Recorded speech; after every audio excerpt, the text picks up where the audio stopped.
अस्सलाम वालेकुम, this is Yunus multi. Welcome back to my channel. उम्मीद करता हूँ अल्लाह के करम और फजल के साथ आप सब लोग ठीक होंगे। आज second year physics chapter number 21 nuclear physics से कहते हैं, उसके अंदर से हमने जो टॉपिक चूज किए हैं वो है एटॉमिक न्यूक्लियस, आइसोटॉप और आइसोटॉप के अंदर मास स्पेक्ट्रोमेट्री ग्राफ। तो लेक्चर का स्टार्ट करते हैं। इस लेक्चर के बारे में आपको बताते चलूं कि इस चैप्टर में से मोस्टली एमसीक्यूज और शॉर्ट क्वेश्चन को प्रेफर किया जाता है। इसमें से लॉन्ग क्वेश्चन तो तैयार बहुत कम लोग करते हैं, लेकिन अगर आप लॉन्ग क्वेश्चन तैयार करना चाहो तो आप मास स्पेक्ट्रोमेट्री को एज अ लॉन्ग क्वेश्चन तैयार कर सकते हैं। तो इसके अंदर इन जो आपके तीन टॉपिक्स बनते हैं या दो टॉपिक्स आप कह रहे हैं, आइसोटॉप, आइसोटॉप के अंदर ही मास स्पेक्ट्रोमेट्री आ जाती है और साथ एटॉमिक न्यूक्लियस। इन दो टॉपिक्स में से पेपर के पॉइंट ऑफ व्यू से कौन कौन से शॉर्ट क्वेश्चंस आ सकते हैं और कौन कौन से एमसीक्यूज आ सकते हैं, ये डिटेल में इंशाल्लाह इसी लेक्चर में बताया जाएंगे और बोर्ड पर मैंने लिखे भी हुए हैं ताकि मैं डिटेल में आपको समझा सकूं और समझाने की कोशिश कर सकूं। तो आप लोगों ने क्या करना है, अभी फौरी तौर जब 21 चैप्टर को स्टडी करते हैं तो साथ ही साथ आपने नोट्स बनाने हैं। तो आप लोग अपने अपने रजिस्टर जो है वो ओपन कर लें, पेंसिल वगैरह तैयार कर लें ताकि आप साथ साथ मेरे जो है वो लेक्चर को नोट डाउन करते जाएं। इसमें से मैंने काफी सारे इंपॉर्टेंट पॉइंट बताने हैं, वो आप लोग नोट कर लेंगे ताकि आपके पेपर के एमसीक्यूज और शॉर्ट क्वेश्चन सारे कवर हो जाएं। तो लेक्चर का बकायदा स्टार्ट करते हैं। इस लेक्चर के अंदर हमने सबसे पहले एटॉमिक न्यूक्लियस को स्टडी करना है। तो एटॉमिक न्यूक्लियस एक्चुअली क्या है, आप लोगों को एटम के बारे में पता होगा कि एटम क्या होता है, जिसको पहले ये कंसीडर किया था कि ये सबसे स्मॉलेस्ट पार्टिकल है, सबसे स्मॉलेस्ट फॉर्म है, कह लें सब डिविजन फॉर्म है जो आप किसी भी एलिमेंट की, मैटर की। तो बाद में फिर इसके अंदर आपने प्रोटॉन, इलेक्ट्रॉन, बाकी सारी स्टडीज बाद में की। तो एटम के बारे में आप ये जानते हैं, एटम क्या होता है, उसके सेंटर में एक न्यूक्लियस होता है और एक और उसमें से मैक्सिमम पार्ट जो होता है वो खाली होता है। ये आपको रदरफोर्ड ने ये चीज एक्सप्लेन करके बताई थी अपने एक्सपेरिमेंट के अंदर। उसके बाद आहिस्ता आहिस्ता इलेक्ट्रॉन की डिस्कवरी हुई, कैथोड रे जिनको कहा जाता है, फिर प्रोटॉन्स डिस्कवर हुए जो कि गैस के आयनस इनसे पैदा हुए, और उसके बाद चैडविक ने न्यूट्रॉन को भी डिस्कवर कर दिया जिनके ऊपर कोई चार्ज नहीं होता। ये सारी चीजें पहले आप लोगों को पता है। तो बेसिकली हमने डिस्कस करना है न्यूक्लियस क्या है, एटॉमिक न्यूक्लियस। किसी भी एटम का जो न्यूक्लियस है उसको स्टडी किया जा रहा है, क्योंकि मैंने पहले इस चैप्टर के बारे में आपको बताया था कि ये जो आपका चैप्टर है, इस चैप्टर में हमने बेसिकली जो मेजर चीज स्टडी करनी है वो क्या है कि एक एटम का जब न्यूक्लियस ब्रेक होता है या फिर दो छोटे एटम जब मिलते हैं आपस में तो वहां पे जो एनर्जी रिलीज होती है, हम में हमारे लिए सबसे इंपॉर्टेंट चीज वो एनर्जी है। वही एनर्जी एटम बम में, हाइड्रोजन बम में इस्तेमाल होती है, फिशन फ्यूजन सारे। तो आपने उसी एनर्जी से आप कैंसर के सेल को डेड करते हो, तो एक्चुअली आपके लिए इंपॉर्टेंट है वो एनर्जी। तो उस एनर्जी को स्टडी करने के लिए पहले आपको ये पता होना चाहिए कि वो एटॉमिक न्यूक्लियस एक्चुअली है क्या। तो एटॉमिक न्यूक्लियस किसी भी एटम के सेंटर में जो एक स्मॉल सा पोर्शन होता है उसे हम एटॉमिक न्यूक्लियस कहते हैं। ज्यादातर एटम का हिस्सा खाली होता है। अब एटॉमिक न्यूक्लियस के बारे में चंद बातें जो कि एमसीक्यूज में आ सकती है। सबसे पहले तो एटॉमिक न्यूक्लियस के ऊपर चार्ज पॉजिटिव होता है, क्योंकि उसके अंदर प्रोटॉन और न्यूट्रॉन होते हैं, इसलिए उसके ऊपर चार्ज पॉजिटिव होता है। उसका मुकम्मल इंटायर चार्ज पॉजिटिव होता है, उस पर नेगेटिव चार्ज बिल्कुल भी नहीं होता। सेकंड जो कि इंपॉर्टेंट पॉइंट है एमसीक्यूज के लिहाज से कि 99.9% of mass of atom is nucleus. किसी भी एटम में जो 99.9% जो उसका मास होता है उस एटम का, वो डिपेंड करता है उसके न्यूक्लियस के मास के ऊपर। तो ये एमसीक्यूज पेपर में काफी दफा आया हुआ है। इसके बाद हम नेक्स्ट पॉइंट की तरफ चलते हैं। नेक्स्ट पॉइंट हमारा है, ये एमसीक्यूज अक्सर पेपर में आता है और अक्सर ना बच्चे इसको गलत कर जाते हैं। एमसीक्यूज टेक्स्ट बुक की ये बकायदा लाइन है। आप लोग अगर एंट्रेंस की तैयारी भी करना चाहते हैं तो एंट्रेंस के लिए भी मैं आपको रिकमेंड ये करूंगा, आप जितनी टेक्स्ट बुक की लाइंस को रीड करेंगे उतनी अच्छी आपकी एंट्रेंस की तैयारी भी होगी। तो ये टेक्स्ट बुक की लाइन भी है, न्यूक्लियस कंसिस्ट ऑफ न्यूक्लियस। तो बेसिकली न्यूक्लियस इन दोनों को कहते हैं, प्रोटॉन और न्यूट्रॉन इन दोनों को न्यूक्लियस कहते हैं बेसिकली, कि जो न्यूक्लियस में पाए जाते हो। तो अक्सर एमसीक्यूज आते हैं न्यूक्लियस कंसिस्ट ऑफ न्यूक्लियस की जगह पर वो ऑप्शन देते हैं प्रोटॉन, न्यूट्रॉन, इस तरह को एक दो ऑप्शन होते हैं, तो आपने न्यूक्लियस को ऑप्शन लगाना है आपने। ये एमसीक्यूज अक्सर पेपर में आता है। नेक्स्ट हम एक और इंपॉर्टेंट पॉइंट है, देखिए एटम आपको नजर ही नहीं आता, इतना स्मॉलेस्ट पार्टिकल होता है। तो एक चीज जो इजीली नजर नहीं आ सकती, आप उसको इजीली पकड़ नहीं सकते, तो उसको उसके मास को मेजर करना जरा मुश्किल होगा। उसको आप किलोग्राम के स्केल से तो बड़ी मुश्किल मेजर कर सकेंगे, आप उसकी वैल्यू को कन्वर्ट कर सकते हैं किलोग्राम के अंदर। तो जब बहुत ज्यादा स्मॉलेस्ट कंडीशन में चले थे, उसके मास के यूनिट्स भी हम जो है ना वो उसके लिहाज से रखते हैं। मतलब अगर आपके पास बहुत छोटी चीज हो और आप कह देंगे कि 0.000 समथिंग केजी है, तो वो चीज जरा लिखने में, समझने में, याद रखने में हमारे लिए डिफिकल्ट हो जाती है। तो हम क्या करते हैं, हम कुछ ऐसे यूनिट्स डिफाइन करते हैं, स्केल्स डिफाइन करते हैं जो कि हमारे लिए पढ़ने आसान हो। तो जब आप एटॉमिक लेवल पे जाते हैं, जब आप न्यूक्लियस के मास को स्टडी करने जाते हैं, तो वहां पर जो आपने यूनिट डिफाइन किया है वो बेसिकली उसकी सिंपल यू है, और उसको कहते हैं यूनिफाइड मास स्केल। उसे यूनिफाइड मास स्केल कहते हैं, उसकी सिंबल यू है। और relation between unified mass scale and KG, यानी यू एंड केजी, ये बहुत इंपॉर्टेंट एमसीक्यूज है, ये आपने तैयार भी करना है। 1 U is equal to 1.6606 multiply 10 की पावर -27 केजी से नोट कर लें, ये एमसीक्यूज पेपर में बहुत ज्यादा आता है। नेक्स्ट आपने तीन वैल्यूज याद रखनी है कि प्रोटॉन का मास इन यू फॉर्म कितना है, इलेक्ट्रॉन का यू की फॉर्म में कितना है, और न्यूट्रॉन का कितना है।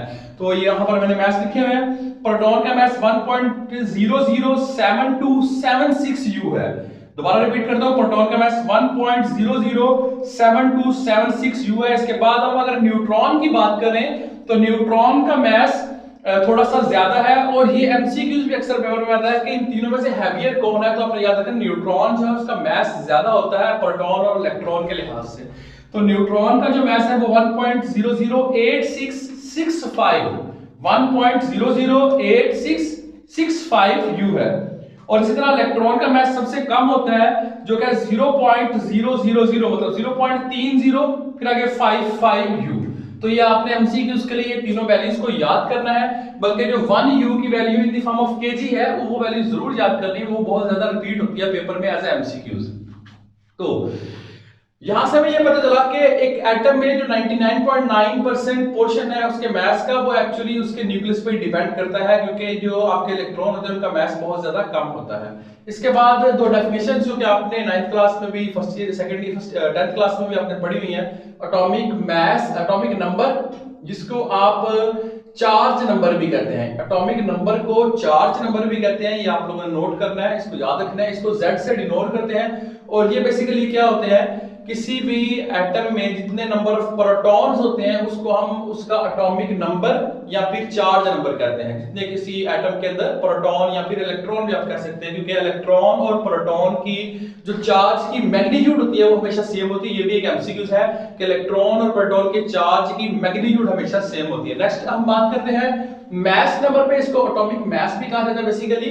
इसका दूसरा नाम एटॉमिक मास, इसको A से डिनोट करते हैं। और ये क्या होता है, किसी भी एटम के अंदर जो उसके न्यूक्लियस का मास होता है, मतलब प्रोटॉन और न्यूट्रॉन के मास को सम अप करने से जो आपके पास मास आता है उसको हम उसका एटॉमिक मास कहते हैं।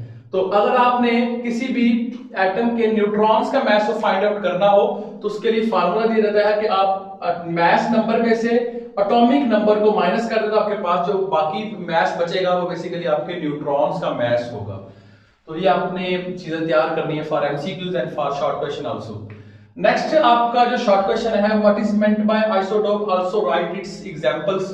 तो सबसे पहले आइसोटोप्स है क्या।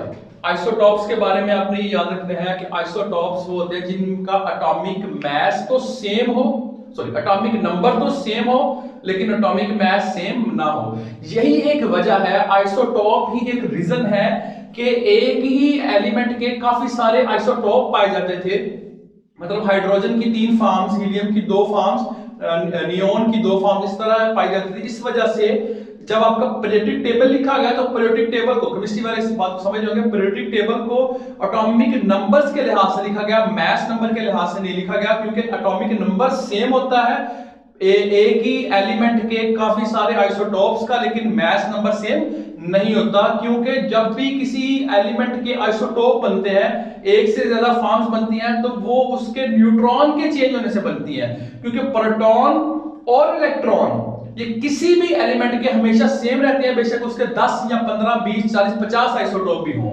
तो आपने याद रखना है आइसोटोप बेसिकली क्या है, जिनका एटॉमिक मास जो है वो तो डिफरेंट हो लेकिन एटॉमिक नंबर सेम। मतलब यहां पर डेफिनेशंस लिखी हुई है, isotopes are such nuclei of an element that have same charge number. मैंने पहले बताया कि चार्ज नंबर और एटॉमिक नंबर सेम है, charge number but different mass number, तो उसको हम आइसोटोप्स कहते हैं।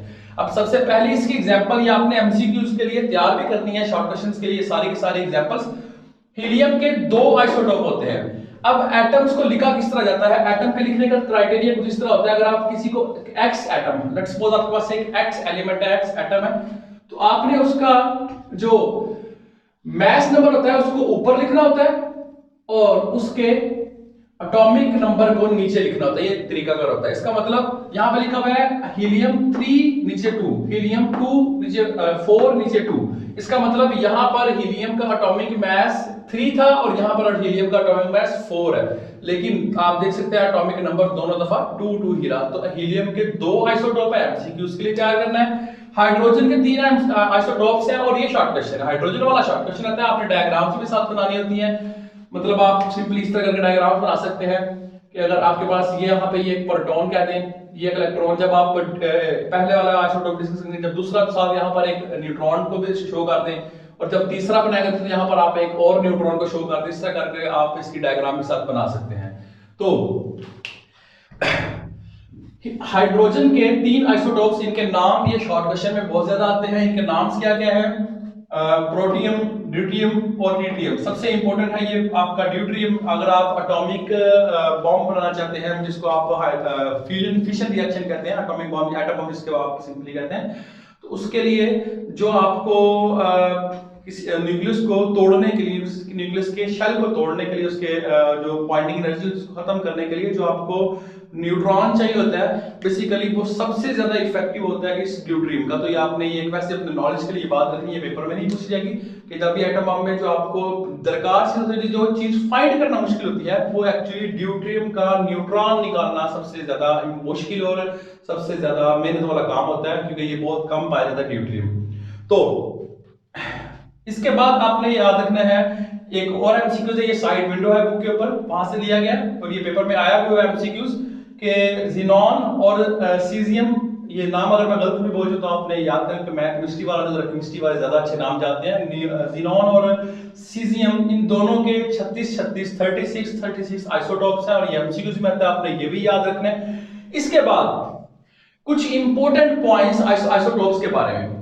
सबसे पहली चीज क्या है कि आइसोटोप्स की जो केमिकल प्रॉपर्टीज होती हैं वो हमेशा सेम होती हैं। उसकी रीजन क्या है कि जो केमिकल प्रॉपर्टीज होती हैं वो डिपेंड करती हैं नंबर ऑफ इलेक्ट्रॉन्स पर। क्योंकि आपको पता है तमाम तरह आइसोटोप्स के नंबर ऑफ इलेक्ट्रॉन हमेशा सेम होते हैं। इसका मतलब अगर नंबर ऑफ इलेक्ट्रॉन सेम है तो उस तमाम तरह आइसोटोप्स, अगर 10 12 36 40 जितने भी आइसोटोप्स हैं, उनकी केमिकल प्रॉपर्टीज सेम होगी। अगर किसी चीज की केमिकल प्रॉपर्टीज सेम हो तो आपने उसके बारे में ये याद रखना है कि उसको आप किसी भी केमिकल मेथड से अलग अलग नहीं कर सकते। मतलब अगर आपके पास कुछ ऐसा, मतलब आप कुछ ऐसा सॉल्वेंट, कुछ ऐसी दो चीजों को मिक्स करते हो जिनकी केमिकल प्रॉपर्टी सेम है, तो उनको दोबारा बाद में आप अलग नहीं कर सकते। ये यहाँ पर कहने का मतलब कुछ इस तरह से है। मतलब ये केमिस्ट्री के लिहाज से मैंने बात की, लेकिन यहाँ पर मतलब ये था कि 2 आइसोटोप हो, 3 आइसोटोप हो, उनकी केमिकल प्रॉपर्टी सेम होती है। ये एमसीक्यूज भी है, ये शॉर्ट क्वेश्चन भी है। उसकी रीजन क्या है? क्योंकि केमिकल प्रॉपर्टीज डिपेंड करती हैं on number of electrons.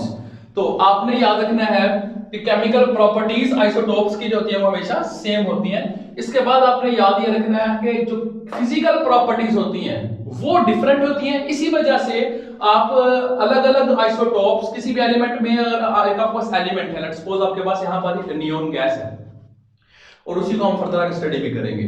Neon gas है, आपको नहीं पता कि इस नियोन गैस जो मेरे पास मौजूद है, 1 किलो 2 किलो नियोन गैस आपके पास मौजूद है, आपको नहीं पता कि इसके अंदर कौन कौन से आइसोटोप कितने कितने पड़े हुए हैं। तो आप ये देखना चाहते हैं कि मेरे पास जो नियोन गैस है उसमें कौन कौन से आइसोटोप्स हैं और कितनी कितनी तादाद में है।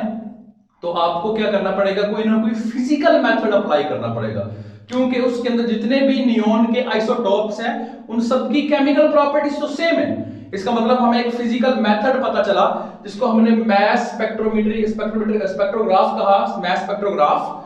तो आपने याद रखना ये मैस स्पेक्ट्रोग्राम एक ऐसा फिजिकल मेथड है, अगर इसकी डेफिनेशन आ जाए तो ये एक ऐसा फिजिकल मेथड है जिसके अंदर आप एक डिवाइस इस्तेमाल करते हैं जो आपको सबसे पहले तो आइसोटोप को सेपरेट करने में, अलग अलग करने में हेल्प आउट करती है। उसके बाद ना सिर्फ वो उनको आइसोटॉप्स को अलग अलग करती है, बल्कि उन आइसोटॉप्स का मैस भी फाइंड करके आपको दे देती है कि किस आइसोटॉप का कितना कितना मैस था। तो इस तरह हमारे लिए जो मैस स्पेक्ट्रोग्राफ है ये एक बहुत अच्छा इफेक्टिव मेथड है, जिसकी मदद से हम आइसोटॉप्स को सेपरेट भी कर सकते हैं और उनका मैस भी फाइंड कर सकते हैं। तो चलते हैं लेक्चर के एंड वाले पोर्शन की तरफ, लेकिन उससे पहले हल्का सा पीछे रिव्यू दे देता हूं कि हमने सबसे पहले एटम के न्यूक्लियस को स्टडी किया, उसके बाद हमने आइसोटॉप्स को स्टडी किया जो कि न्यूट्रॉन्स के चेंज होने से, तो न्यूट्रॉन्स की तादाद के चेंज होने से आपके आइसोटॉप्स बनते हैं। आपने याद रखना, ये एमसीक्यूज भी आता है कि किसकी वजह से आपके आइसोटॉप्स क्रिएट होते हैं। तो न्यूट्रॉन्स की तादाद के चेंज होने से आइसोटॉप्स क्रिएट होते हैं, एमसीक्यूज है आपका। इसके बाद हमने कुछ एमसीक्यूज हैं जो पेपर में काफी दफा रिपीट हुए हैं, इसके एग्जांपल्स आइसोटॉप्स की आपने तैयार करने हैं। इसके बाद ये केमिकल प्रॉपर्टीज वाला एमसीक्यूज बहुत इंपॉर्टेंट है, ये आपने तैयार करना है। अब आते हैं मैस स्पेक्ट्रोग्राफ पे। मैस स्पेक्ट्रोग्राफ क्या है? मैस स्पेक्ट्रोग्राफ बेसिकली एक ग्राफ प्लॉट होता है। यहाँ पे आपको नियॉन का ग्राफ भी नजर आ रहा होगा। यहाँ एक ग्राफ बनता है with the help of a device called method called mass spectrometry, और उस डिवाइस को कहते हैं मैस स्पेक्ट्रोमीटर।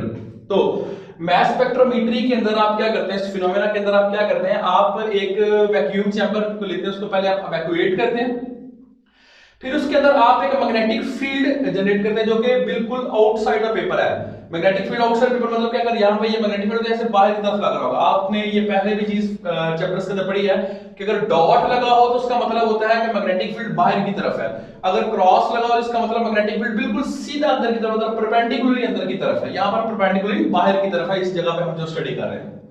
तो इसके बाद आपने आयन सोर्स लिया, आयन सोर्स के साथ आपने एक बैटरी अटैच की, बैटरी का पॉजिटिव वाला टर्मिनल आयन सोर्स के साथ और बैटरी का नेगेटिव टर्मिनल यहां पर आपने एक मेटल की प्लेट लगाई हुई है, यानी जहां से ये अगर ये नीचे आपके पास आयन सोर्स है तो इसको इसके साथ बैटरी का पॉजिटिव टर्मिनल, अगर ये ऊपर वाला आपने एक मेटल की प्लेट लगाई जिसके अंदर सुराख है, उसके साथ आपने बैटरी का नेगेटिव टर्मिनल अटैच किया।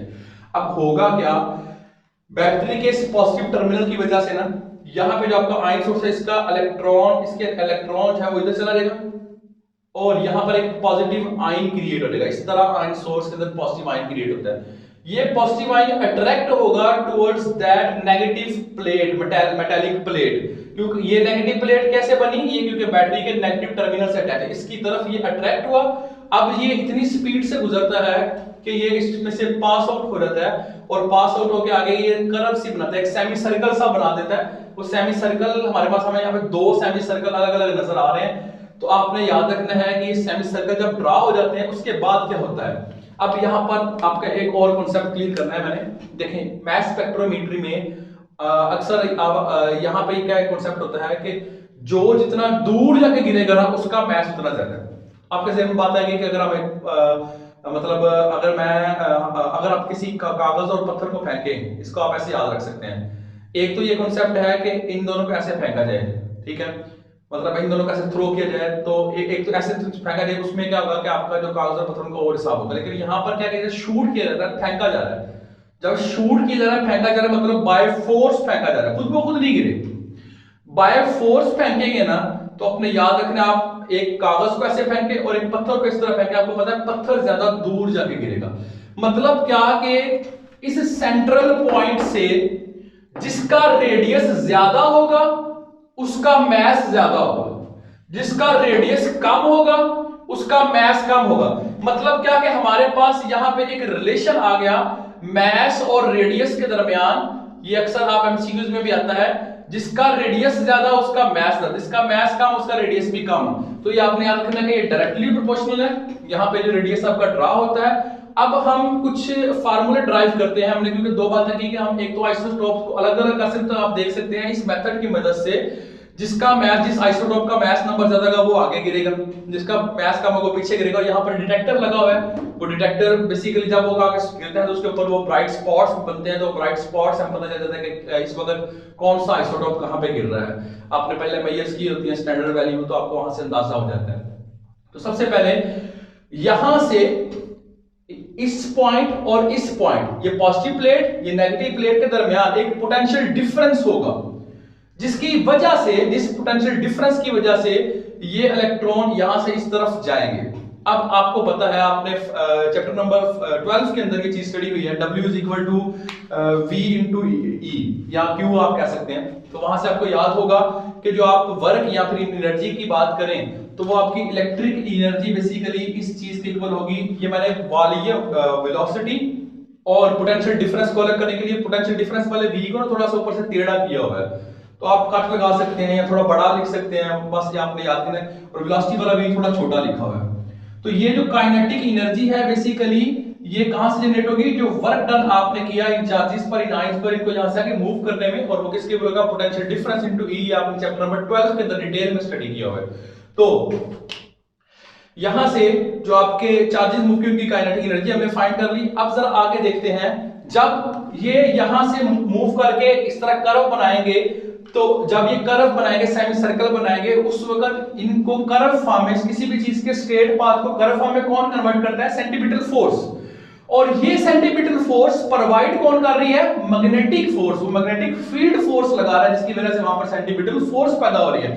इसका मतलब ये magnetic force and centimetre force दोनों इक्वल है, क्योंकि प्रोवाइड ही कौन कर रहा है, मैग्नेटिक फील्ड ही सेंटीमीटर फोर्स को पैदा कर रही है। तो इस फार्मूले और इस फार्मूले को जब कंबाइन करके लिखा तो हमारे पास ये मैस का एक फार्मूला आ गया। मैग्नेटिक फील्ड हमने पहले दिया होगा, हमें पता होगा, पोटेंशियल डिफरेंस हमें पता होगा, चार्ज का मैं हमें पता है कितना चार्ज है, 1.6 मल्टीप्लाई 10 की पावर -19 कूलम आपका चार्ज होता है, ये पहले हमें पता है। 2 की वैल्यू भी कांस्टेंट है। तो रेडियस की मदद से, with the help of radius का स्क्वायर, मतलब आप ये कह सकते हैं मैस, हमने जो पहले एक बात की थी उसका थोड़ा सा ज्यादा आ गया, mass is directly proportional to square of radius. इस जरा मॉडिफाइड फॉर्म आ गई, तो आप डायरेक्टली प्रोपोर्शनल सादा भी कहते हैं, कोई गलती, लेकिन आप याद रखना है कि यहां पर स्क्वायर आपके पास आ रहा है। तो मैस स्पेक्ट्रोमीटर में आपके पास मैस की फॉर्म आ रही है इन दी फॉर्म ऑफ स्क्वायर। तो यहां पर आपको सिर्फ रेडियस पुट करना पड़ेगा, जो कि आप यहां से फाइंड करेंगे इस सेंटर से। तो ये रेडियस आप पुट करेंगे तो आपके पास अलग अलग मैस आ जाएंगे, यानी आप एक तो मैस को डिटरमाइन भी कर लेंगे और ये अलग अलग स्पॉट बनने से आप आइसोटॉप्स को भी अलग अलग कर लेंगे। और एक इंपॉर्टेंट पॉइंट कि आप कैसे पता चलेगा कि किस, ये आपके पास 1 किलो नियॉन गैस थी, इसके अंदर कौन सा आइसोटॉप ज्यादा था, कौन सा कम।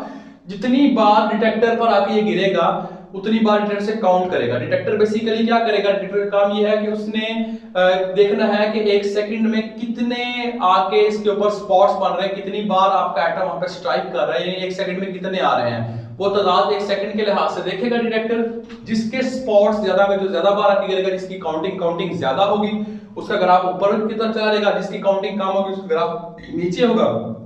अगर आप नियॉन के लिहाज से बात करें तो नियॉन के 3 आइसोटॉप्स हैं जिनका एटॉमिक मास 20, 21 एंड 22 है।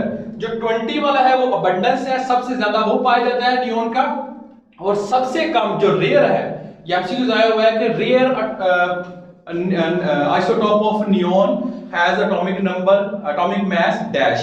तो आपने याद रखना है कि 21 जिसका एटॉमिक मास है वो रेयर है, वो बड़ा कम पाया जाता है नियॉन का वो वाला आइसोटॉप। तो ये आपका एमसीक्यूज भी है। तो इसी के साथ आज के लेक्चर का एंड करते हैं। आज हमने एटॉमिक न्यूक्लियस, साथ ही साथ आइसोटॉप, और फिर उन आइसोटॉप्स को सेपरेट करना और उनके मास को मेजर करने के लिए मास स्पेक्ट्रोग्राफ एक मेथड को स्टडी किया। तो आपने इस लेक्चर को अच्छी तरह तैयार करना है। यही जो मैंने चीजें पढ़ा दी हैं, इनसे बाहर आपके बोर्ड के पेपर में कोई भी एमसीक्यूज, कोई भी शॉर्ट क्वेश्चन अल्लाह के फजल से नहीं आएगा। तो आपने इनको अच्छी तरह तैयार करना है, टेक्स्ट बुक को रीड करें, ऑलमोस्ट यही चीजें टेक्स्ट बुक में भी आपको मिलेंगी। अगर आपने लेक्चर को अच्छी तरह सुना और साथ साथ पॉइंट्स नोट किए हैं तो आपके इतना इस चैप्टर का ये पोर्शन इंशाल्लाह क्लियर है। इंशाल्लाह नेक्स्ट लेक्चर में भी इसी तरह डिटेल में पढ़ाने की पूरी कोशिश करूंगा। आप लोग लेक्चर को शेयर जरूर किया करें ताकि आपके दोस्तों को भी फायदा हो जाए, क्योंकि आप जब दूसरों का फायदा देखोगे तो अल्लाह ताला आपका फायदा जरूर करेगा। तो कामयाबी का राज ही है दूसरों का अच्छा सोचो। तो दुआ में याद रखिएगा। अल्लाह हाफिज।